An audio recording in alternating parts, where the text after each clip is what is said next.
Hello and welcome back to my channel. My name is Donia, aka Donia the Light. Welcome to episode 3. Today I'll be discussing the 5 things I learned while becoming more selfish. If you haven't already, please subscribe to my YouTube channel if my content resonates with you. You can also find me on Instagram. My handle is Donia_the_light, and you can send me a message there. You can drop a comment below this video. You can leave me a thumbs up, whichever. They're all free and wonderful ways to support myself and my channel. So let's dive right into today's video. First things first, selfishness. The word selfish has a really bad rap because typically it has a negative connotation. When we think of someone who is selfish, we think of someone who is stingy, very rigid, and typically 100,000% all about themselves. But in addition to being all about themselves, they do so in a way that basically puts down others or isn't considerate of others. And I believe that's really where my definition of selfish doesn't align with what we typically think of or what we see in the dictionary.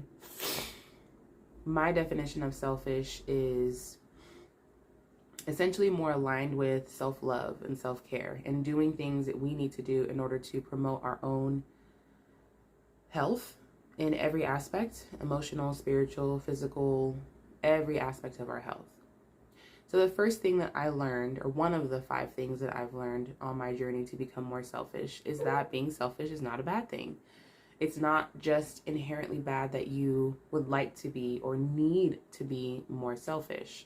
It doesn't make you a bad person. It doesn't mean that you are inconsiderate.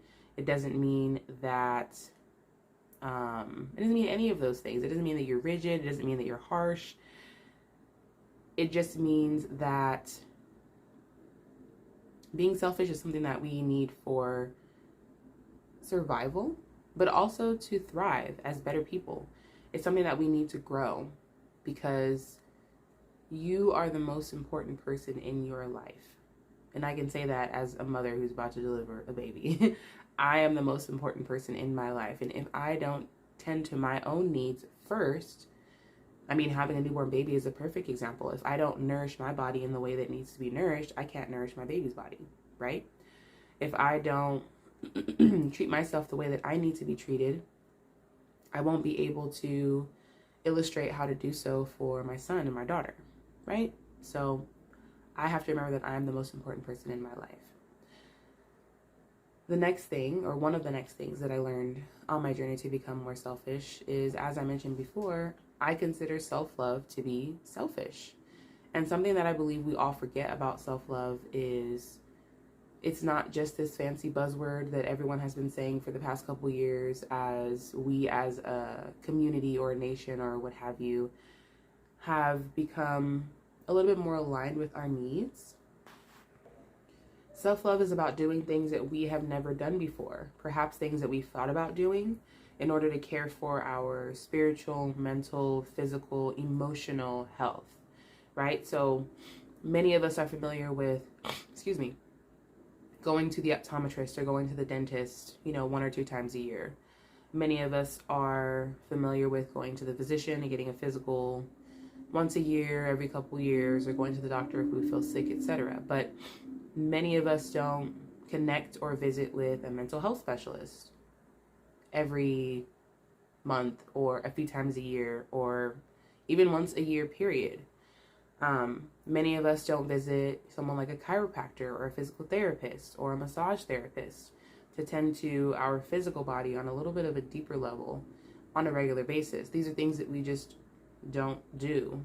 Many of us don't commit to taking a trip or making time to spend days or weeks outside with no technology or minimal technology or, limiting our technology and things like this in order to help improve our mental health overall. These are all things that we can do to improve our overall health and practice self-love in ways that are not just taking baths. And that's not to say that taking a bath isn't self-love.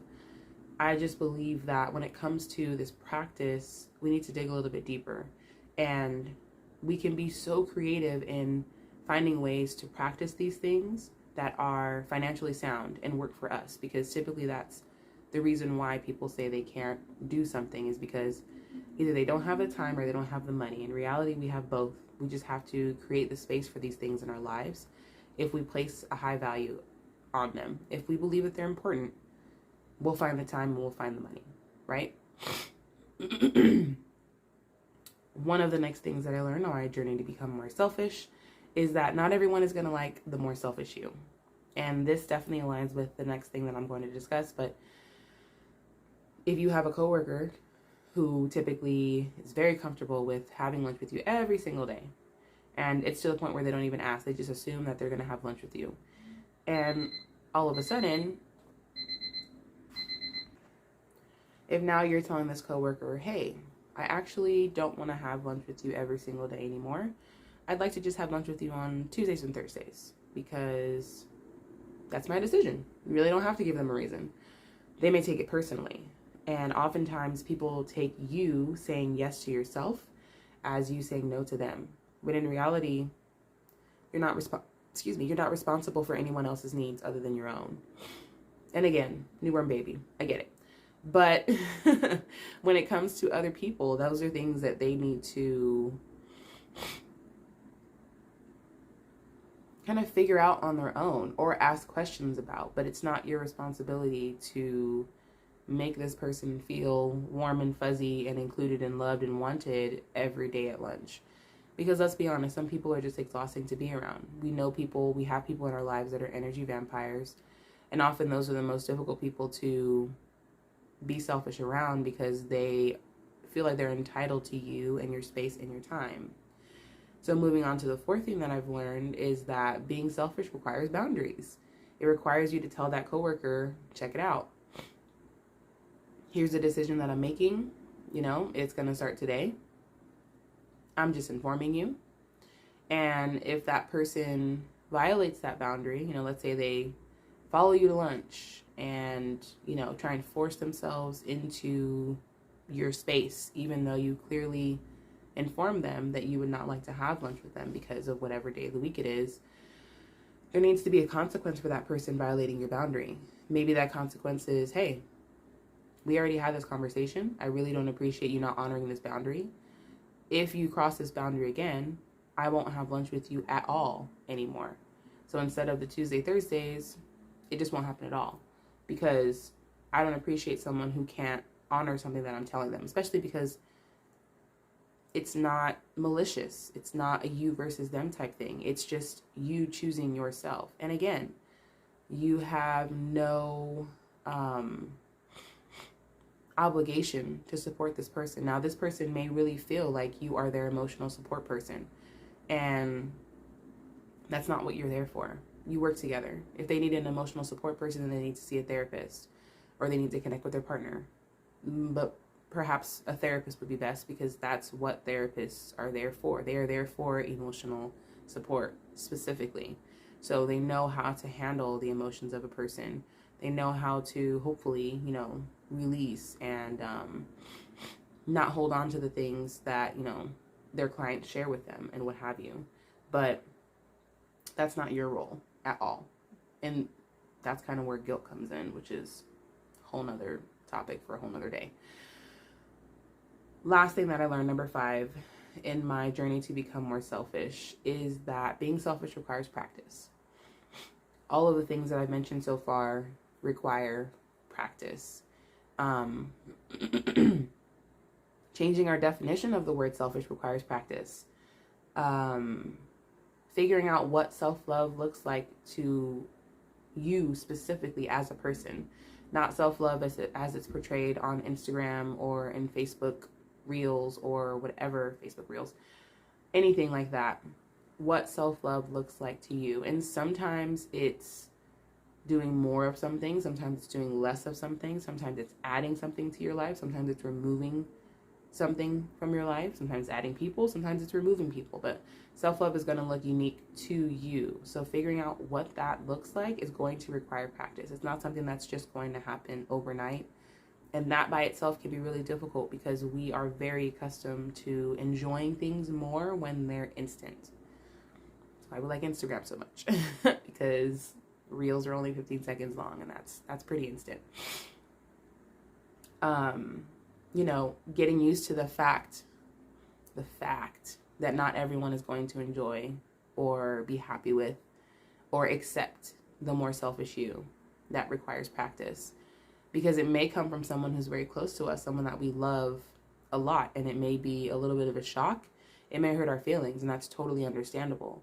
But it's going to require practice for us to remember and remind ourselves constantly that you are the most important person in your life. And there's going to be days where it's really easy to accept, and there's going to be days where it's really difficult to accept. And all of those days are a part of the journey.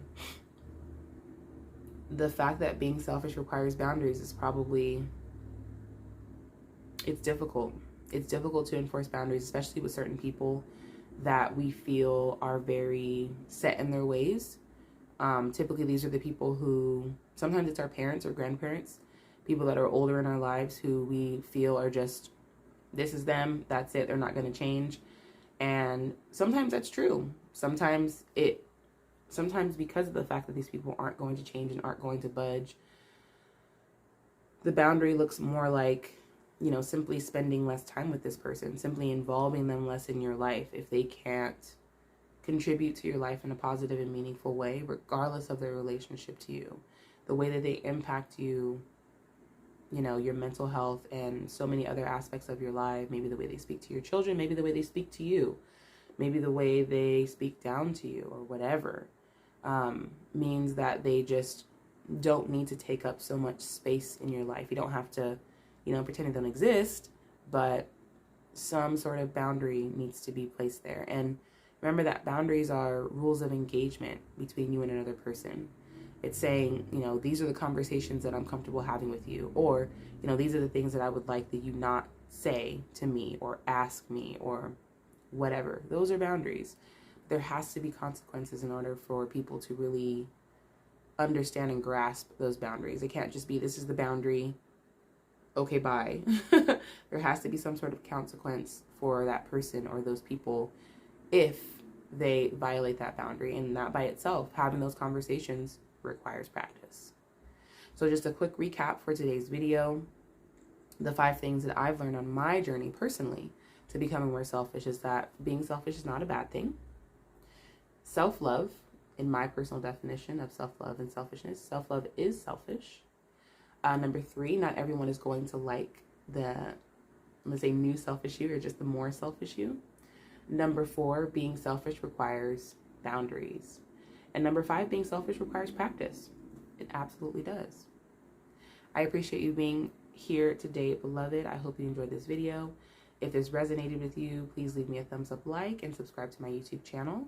If you have a comment or a question, or if you'd like to tell me which of the 5 resonated with you the most, I would love to hear it. Please leave me a comment.